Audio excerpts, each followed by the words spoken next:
Home from the boat, and it's just about dark, but I need to know what I'm missing. Can't handle it. So down here, be odd. See what. Oh, I don't want to go into that. I thought I could crack it and just check the frames, but there's a lot of bees in this box. And anyway, I guess I can probably wait until tomorrow. This one's not quite as bad. These ones are all the ones with 2 boxes on them. I've moved a lot of frames of honey out of them. Oh, that one. It's pretty loaded too. Moved a bunch of frames of honey out of them and put them on other hives that really hadn't got into the boxes too much yet, right? So like these ones here I split late. Split probably, you know, second week of August or something. So there wasn't any, they were getting, you know, good enough, but I didn't want to they weren't really into the honey supers. I had honey supers on them, but I took some from the full ones, put them on here because I didn't want to put empty boxes. Actually, these girls look like they're even capping them now. You know, like, I don't know. These girls, I think they're expanding pretty quick. So, which is good. Just about winter. Got that stack of medium boxes over there. Those are to put on hives like this that I know are not super big into their second box. A few of those girls, one crawled up my sleeve. Can't wait to feel what that feels like. It's been, I've been gone for a week, so haven't got stung for a week. She's down there somewhere. Can't see her. Wish she'd come out instead of stinging me though.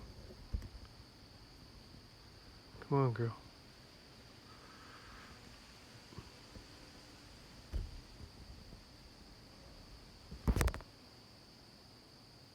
Come on, girl.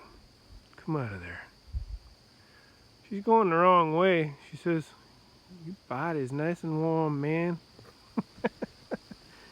Anyway, here's one here with a triple I'll have to check out. And that fire one over there. I gotta tilt my camera. The fire one over there. And this one right here. I left this one. I left this other box on top.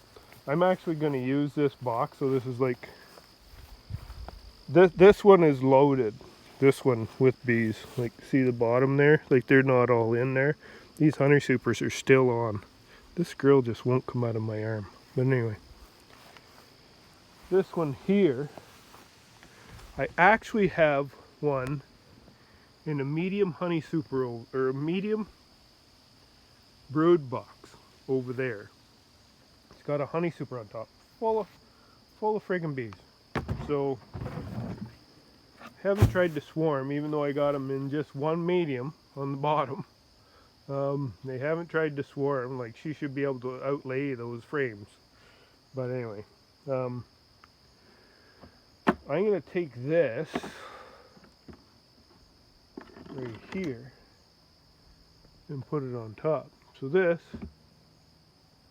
is like my great grandfather's boxes, right? So it's got all pulled comb in it, and they'll just be able to get up in there, fill it full of honey.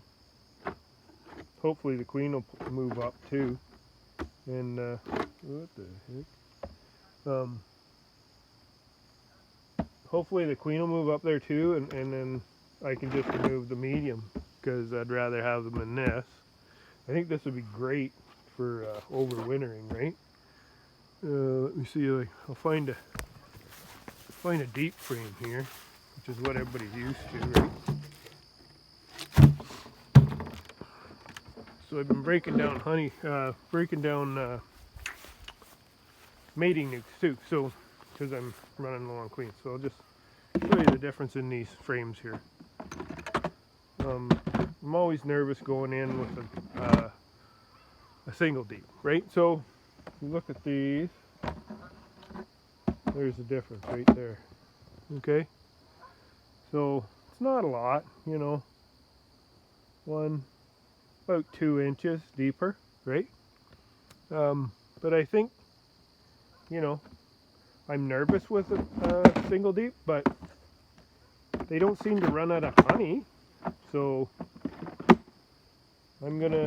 I have one over here that's the same box. It's already full of bees. It's got a honey super on. So that's my great grandfather's box. Right, whoop, shit, sorry. It's right here. Whoop, right there. So that's one of those deep boxes. So that super's gonna come off. They're gonna go in the winter with that box because that's all I want them in. I'm not putting a medium or anything on top of that because I think will have enough honey to house what's there for bees. So, or to feed what's there for bees. So I gotta do that. And I still have mating nukes to break down. Those great big ones. I'm actually gonna split them and put a new queen in because I got so many queens around here. I don't have a shed load. I have enough queens, let's put it that way, that have to come out of mating boxes. Then I need to put the brood from the mating boxes into something to let them hatch out if there's brood in them. So they'll be dropped into like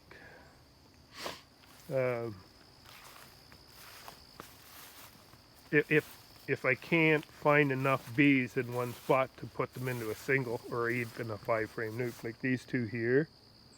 These are 2 boxes. Both of them have 3 sets of 3 frames in a 3-frame mating nuke in deeps.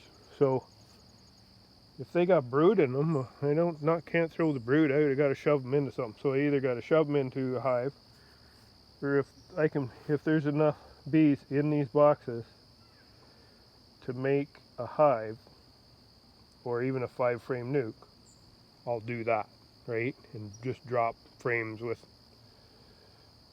every frame that's got good amount of brood on them, put that brood in there and see what they hatch out and how they do. Anyway, I didn't get done what I was going to do. I might do a video tomorrow, just seeing what I find down here. I'm hoping there's lots of capped honey because I need to start pulling it. Usually I start pulling it around now. And what I'll do is I'll pull a few boxes and then that'll give me some frames to put back on some of these big ones, right? But I might take splits in these great big ones that have a shitload of bees, and the bees are just gonna, you know, get glued to the front of the box and then they're gonna peter away. Well, I'm just gonna split them and then make each one of the splits box and a half basically, or make one a single and the other one a box and a half, right? Because I'll have like brood frames in mediums too. I have medium boxes that I've been breeding in that I gotta take the queens out of and break them down. So anyway, this mess that's been here ever since I moved here is leaving because winter's coming and all these girls are gonna get wrapped. Well, they'll get wrapped in 2 months. I gotta start feeding. So I got to take a trip and get sugar. Sometimes Walmart will let me take a few hundred bags at a time. I'm hoping North Bay will do that too. That was Huntsville. Huntsville always did that for me. They'd keep them in the brown wrapper, which is like 10 bags at a time, So it's the same as buying a 20K at a 20K at Costco. And it's, you know, they're $2.97. So I think at Costco somebody said it's 31 bucks for a bag of sugar. So, you know, wow, $1 cheaper. Right in the end, you get $1 off, but I don't have to pay the gas. Gas is a big deal.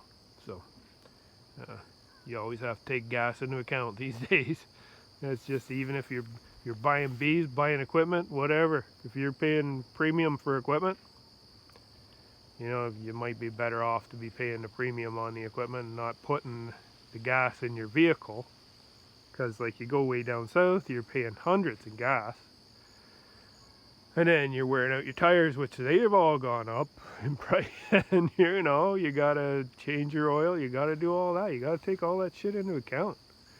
Like, you drive 3 hours to go get you know, 10 frames, 20 frames, 100 frames, and because you're saving, you know, even 50 cents, not worth it, man.